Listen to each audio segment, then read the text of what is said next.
आपका आज की वीडियो में स्वागत और है। आज जो वीडियो हम लेकर आए हैं उसकी सजेशन हमें दी है अभिषेक ने और वीडियो का टाइटल है 3 most emotional and heart touching ads why and world.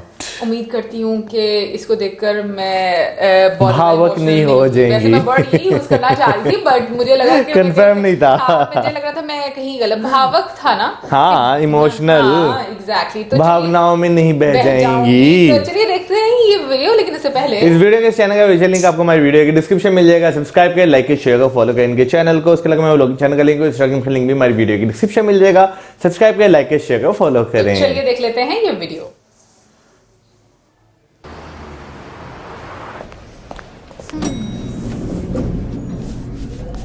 ये एड मैंने पहले भी देखी है। मुझे बिल्कुल नहीं याद कि मैंने देखी या नहीं देखी। फर्स्ट डे हमने दोनों ने इकट्ठे देखी नहीं, India.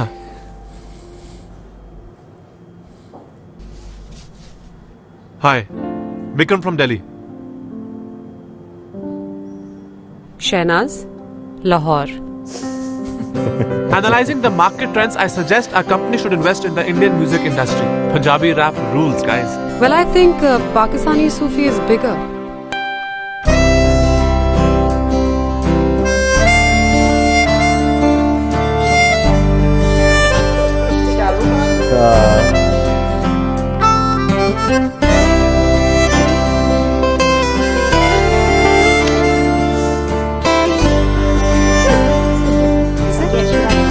Hi, guys. Yeah. Hey, Bikram. So you guys are like neighbors back home. Is it like same people, same culture? Yeah. No, they are different. सिर्फ कहने को करीब हैं, right?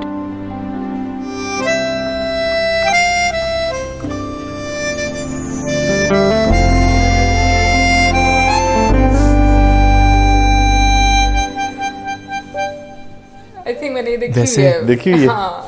इतने भी अलग नहीं है हम।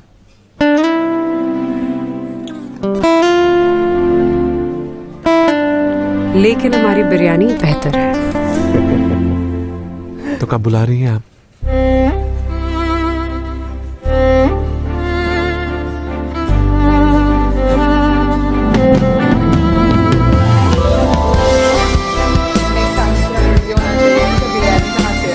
No matter where you're from, the true taste of Kohinoor will always bring you closer.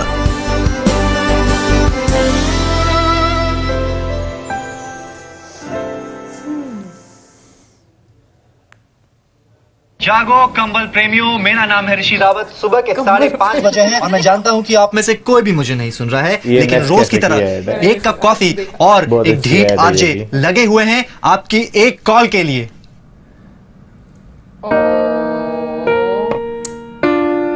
But no tring wrong, I play the next song. बहुत अच्छी एड लगती है मुझे। सुना था जो जागत है वो पावत है, पर यहाँ तो अकेला ऋषि रावत है।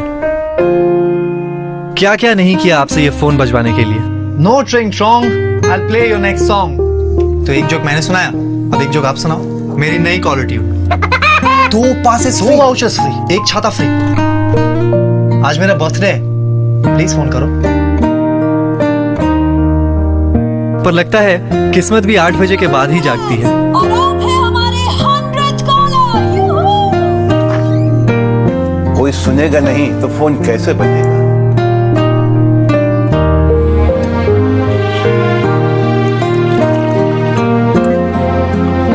कोई नहीं सुनेगा तभी तो फोन बजेगा। दिन करिए शुरू, दिल हल्का करके गुरु, मन की सारी भड़ास यहाँ निकालिए, नंबर घुमाइए, क्योंकि हमें कोई नहीं सुन रहा।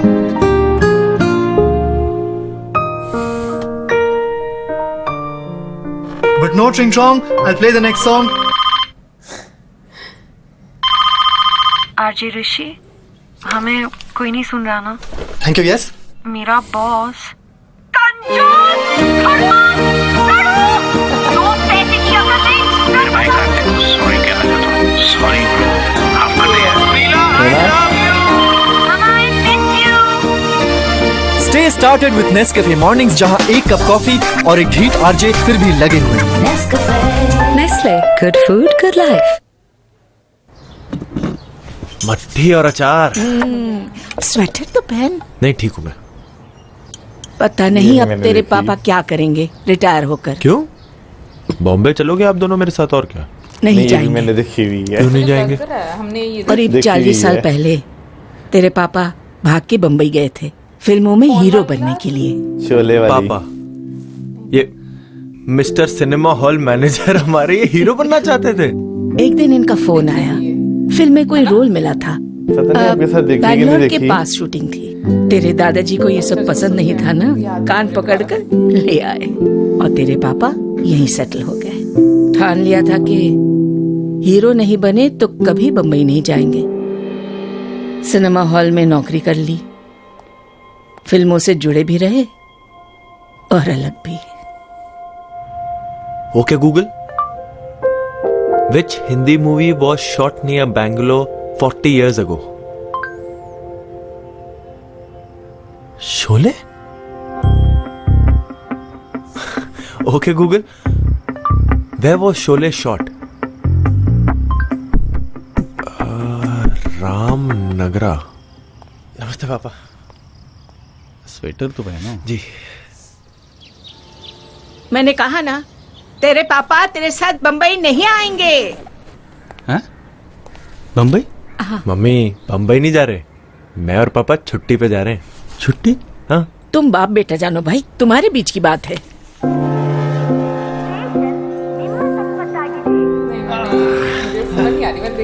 तू ये कहाँ पे लेके आया है? ये क्या छुट्टी मनाने की जगह है? 40 साल पहले यहीं तो आना था आपको।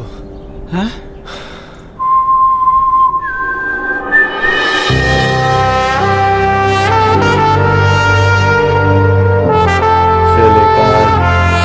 कितने आदमी थे।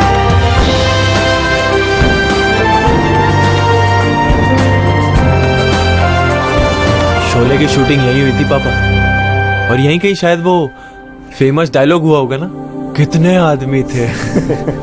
हाँ पापा, एक बार आप भी बोलो ना, वही स्टाइल में बोलो ना पापा। पापा पूरी जिंदगी दबाए रखोगे?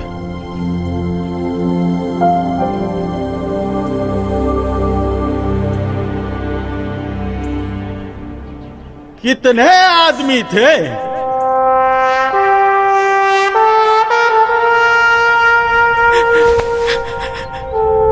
एक बार और। कितने आदमी थे? कितने आदमी थे? फेमस गब्बर सिंह। पापा कितने आदमी थे? चलो बेटा, अब चले। अब इतनी दूर आए हैं पापा, तो 3-4 लोकेशंस और देख लेते हैं। रस्म रिवाज लिहाज की बंद खिड़कियां खोल के दिल चाहता है फोन परिंदा उड़ चला आज अलग बोल के। एक धड़कन सो गई थी कच्ची नींद में, उसे थपथपा के जगा के फिर टटोल के। सपना वो सोने का सूरज को छूने का फिर से देख ले, भर के उमंगों को फैला के खलबली सॉन्ग रंग दे बसंती चूम ले। चल बाबुरे खुद को ढूंढ ले, चल बाबुरे कश्मीर की गली।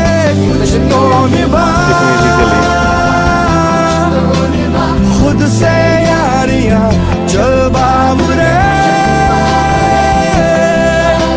खुद को ढूंढ ले।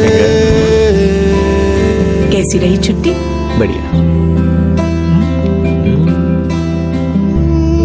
पापा कल फिल्म देखें? ठीक। Hello uncle. बैठो। कैसे हो बेटा? विकी नहीं दिखाई दे रहा। आ रहा है। नमस्ते। ओके, इनके सारे शॉर्ट्स तो नहीं लगाएगा? कितने आदमी? और तुम 3।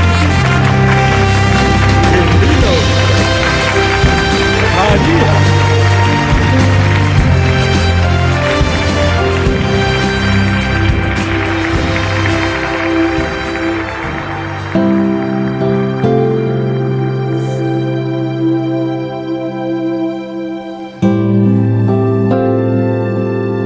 हीरो तो आप बन गए, अब तो रिटायर हो गए। हीरो कभी रिटायर नहीं होते पापा। अब तो बंबई चल लो प्लीज। चल बाबुरे खुद को ढूंढ ले, चल बाबुरे खुद को ढूंढ ले।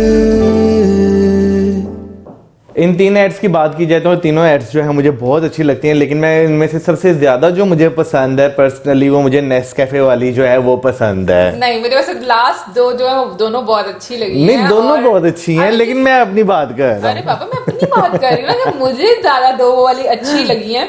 और उसकी रीजन ये है कि जो गूगल वाली थी उसमें जिस तरीके से उसका फीचर के बारे में बताया गया और जिस तरीके से एक स्टोरी बनाई गई, और कहते हैं ना कि माँ बाप बच्चों के सपने पूरे करते हैं, लेकिन कभी कभी बच्चे भी माँ बाप के सपने पूरे करते हैं, तो वो स्टोरी लाइन हमें कुछ इस तरह की नजर आई और मैं इतनी कंफ्यूज हुई, मुझे ऐसा लगता मैंने देखा है नहीं देखा, बट एंड पर मुझे यकीन हो गया कि मैंने ये एड नहीं देखा हुआ। वो मुझे लग रहा होगा कि मैंने कहीं पर देखा है एड, बट बहुत खूबसूरत एड था। और जो उससे पहले वाला था, यानी कि जो कि नेस्कैफे वाला था, उसमें मैं थोड़ा इमोशनल इसलिए होगी क्योंकि एक आपको मोटिवेशन चाहिए होती है लाइफ में काम करने के लिए, तो वो एक छोटे से एड में जिस तरीके से डिटर्मिनेशन दिखाई गई है कि किस तरीके से अगर बंदा डिटर्मिन रहे तो चीजें वो पूरी कर सकता है, वो सक्सेसफुल हो सकता है अपनी लाइफ में। वाकई मैं दूसरी एड की बात करूँ ना तो एक टाइम आता है कि इंसान जो है वो गिव अप करना जो है शुरू कर देता है, लेकिन उसमें जो एक उनकी वो दिखाया हुआ है ना कंसिस्टेंसी जो दिखाई हुई है वो वाकई काबिले तारीफ है, क्योंकि मोस्टली सुबह के टाइम अर्ली मॉर्निंग बहुत कम जाग रहे होते हैं जो रेडियो सुन रहे हो।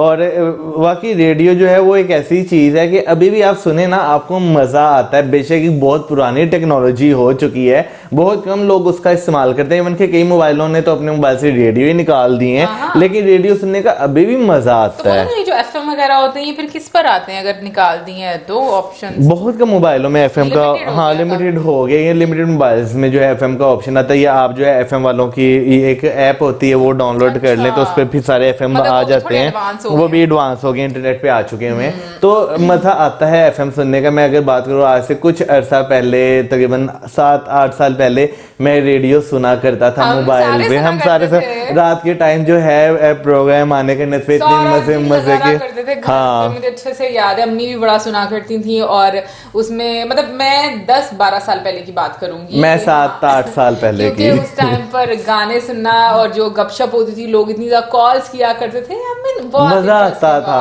और अच्छा हम इनका तो नहीं, मैं तब सोचता था कितने लोग इन्हें कॉल करते होंगे, कितने खुश नसीब होते होंगे वो कॉलर्स जिनकी कॉल ये सुनते होंगे। और उस टाइम पर मुझे आरजे बनने का बड़ा शौक हुआ करता था, मुझे लगता था कि मुझे आरजे बनना चाहिए। फिर मुझे समझ में नहीं आता था कि मैं आरजे कैसे बनूंगी, तो फिर इसलिए फिर मैं वीजे बन गई, जैसे कि अभी हम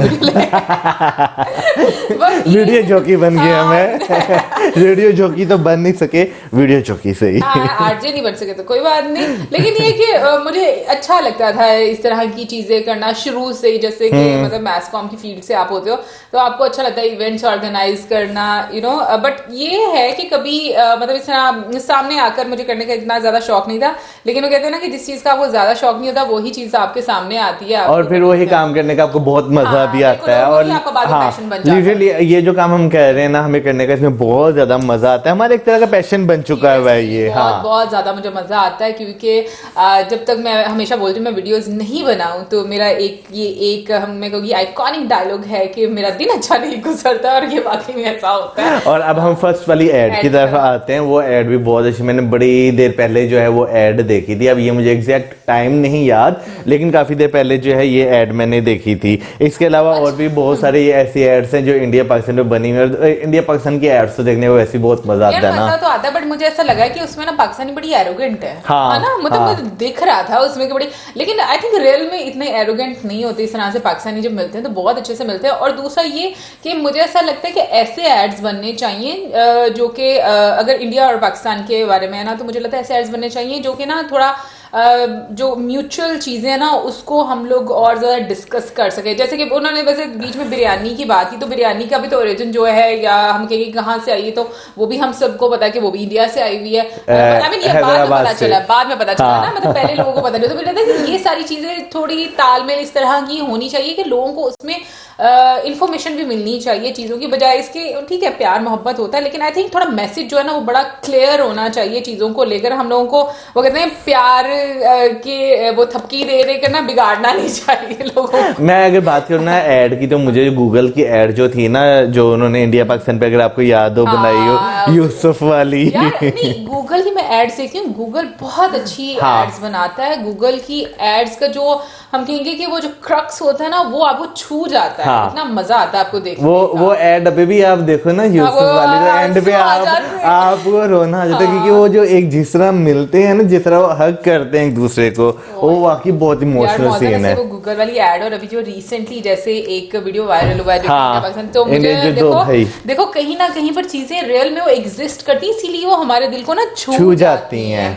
और जो नेस्कैफे वाला था वो भी मेरे दिल को इसलिए छू गया क्योंकि मुझे लगता है कि हम में से बहुत सारे लोग अपनी लाइफ में डिफरेंट तरह की स्ट्रगल देखते हैं, फेलियर देखते हैं। उसके बाद जाकर हम लोग कहीं पर जब अच्छा टाइम आता है, ओके, हम प्रोमिनेंट होना शुरू हो जाते हैं या फिर लोग हमें जानना शुरू कर देते हैं और उनका बिहेवियर भी हमारे तरफ चेंज होना शुरू हो जाता है। बट आई थिंक वो जो एक टाइम होता है ना, उस टाइम में खुद को अलाइव रखना ये बड़ा मुश्किल काम होता है। और मतलब दूसरों के लिए नसीहतें करना बड़ा आसान है कि तुम ऐसे कर लो, वैसे कर लो, सिचुएशन में ये कर लो। बट आई थिंक जो उस सिचुएशन को फेस कर रहा होता है ना, उसके लिए सबसे मुश्किल होता है ये चीजें कि वो उन चीजों को साइड बाय साइड लेकर चले और अच्छे तरीके से परफॉर्म करे। और अगर वैसे वो उसमें से निकल जाता है ना, तो वो कामयाब आदमी। यार सबसे मुश्किल काम ही यही होता है कि आप जो है चीज़ों को फेस कर रहे हैं और आप स्टिल जो है कोशिश कर रहे हैं, क्योंकि लोग क्या करते हैं, चीज़ों को फेस तो करते हैं, लेकिन जब वो एक प्रेशर हैंडल नहीं ना हो पाता, वो चीज़ों से क्विट कर जाते हैं। नॉर्मली मेंटल ब्रेकडाउन बहुत सारे लोगों को हो जाता है, और जब वो उसमें से लोग सर्वाइव कर जाते हैं ना, मुझे लगता है कि फिर आपकी ना एक नई, मुझे लगता है कि जर्नी स्टार्ट हो जाती है। एनीवे, आप जरूर बताइएगा कमेंट सेक्शन में कि आपको कौन सा एड सबसे ज्यादा प्रभावित किया। प्रभावित नहीं, क्या मौसम? मौसम मेरी हिंदी डिक्शनरी है। प्रभावित ही किया किस एड ने? हाँ, पता है समटाइम्स क्या होता है, मैं वर्ड बोल रही होती ना, तो आई थिंक प्रोनाउंस मैं सही तरीके से नहीं कर पाती, तो फिर मैं इसे मौसम से कंफर्मेशन लेती कि मौसम सही है कि नहीं, क्योंकि he is my Hindi dictionary जो कि मुझे करेक्ट करता है। एनीवे गाइस, तो जरूर बताइए कमेंट सेक्शन में, और मैसेज आपको कौन सा सबसे अच्छा लगा, जो आपके दिल को छू गया होगा, जरूर बताइएगा। और इसी के साथ हमें video like, subscribe, share, good bye.